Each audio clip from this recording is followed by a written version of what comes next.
हरे कृष्णा स्कंद पुराण में लिखा है, एकादशी काला यत्र परतो द्वादशी न छे तत्र क्रतुशतम। पुण्यमयी त्रयोदश या तो पारण अर्थात भले ही एक क्षण के लिए ही द्वादशी के दिन एकादशी उपलब्ध हो तो भी व्यक्ति को द्वादशी पर ही व्रत का पालन करके त्रयोदशी पर व्रत का पारण करना चाहिए। इस प्रकार के व्रत का पालन 100 यज्ञों के बराबर पुण्य देने वाला है और आपको जानकर प्रसन्नता होगी कि ऐसी एकादशी तिथि है विजया एकादशी, जो कि इस बार 7 मार्च 2024 गुरुवार को आ रही है। फाल्गुन मास के कृष्ण पक्ष में आने वाली यह विजया एकादशी मनुष्य को सभी पाप कर्मों से मुक्त करके सर्वत्र विजय प्रदान करती है। इस एकादशी के विषय में मात्र श्रवण करने से भी मनुष्य को अश्वमेघ यज्ञ का फल प्राप्त होता है, ऐसा हमारे शास्त्र बताते हैं। यह वही एकादशी है जिसका पालन करके प्रभु श्री राम ने लंका पर आक्रमण किया था और रावण पर विजय प्राप्त की थी। और यह हमारा सौभाग्य है कि वही मंगलमयी विजया एकादशी फिर एक बार यानी आने वाली 7 मार्च 2024 गुरुवार के दिन आ रही है। अब देखिए, कई स्थानों पर आप यह चर्चा सुन रहे होंगे कि इस बार की विजया एकादशी 6 मार्च को है, लेकिन हम आपको बता दें कि यह पूर्ण सत्य नहीं है। कैसे? चलिए देखते हैं। संपूर्ण वर्ष में सिर्फ 8 बार महाद्वादशी तिथि आती है। महाद्वादशी यानी ऐसा दिन जब एकादशी तिथि का संयोग या तो दशमी के साथ होता है या फिर द्वादशी के साथ, या फिर दशमी, एकादशी और द्वादशी तीनों ही त्रयोदशी तक विस्तारित होती हैं।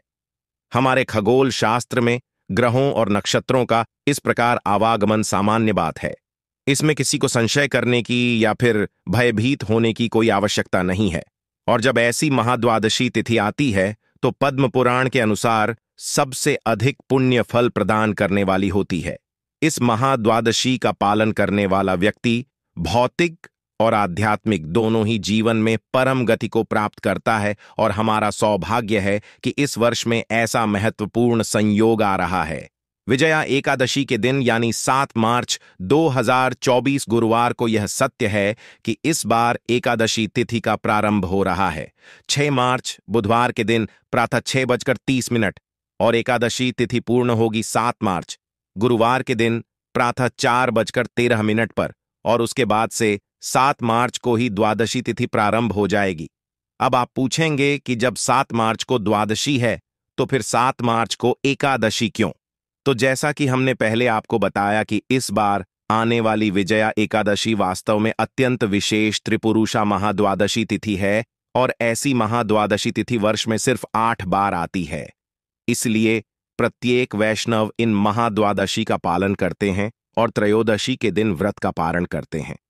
ऐसा करने से उन्हें एकादशी और द्वादशी दोनों का पालन करने का फल अपने आप मिल जाता है।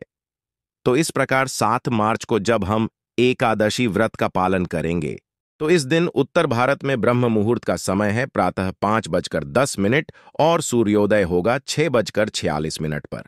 त्रयोदशी पर अगले दिन यानी कि 8 मार्च शुक्रवार को पारण करने का समय है प्रातः 6:45 से लेकर 10:40 के बीच में।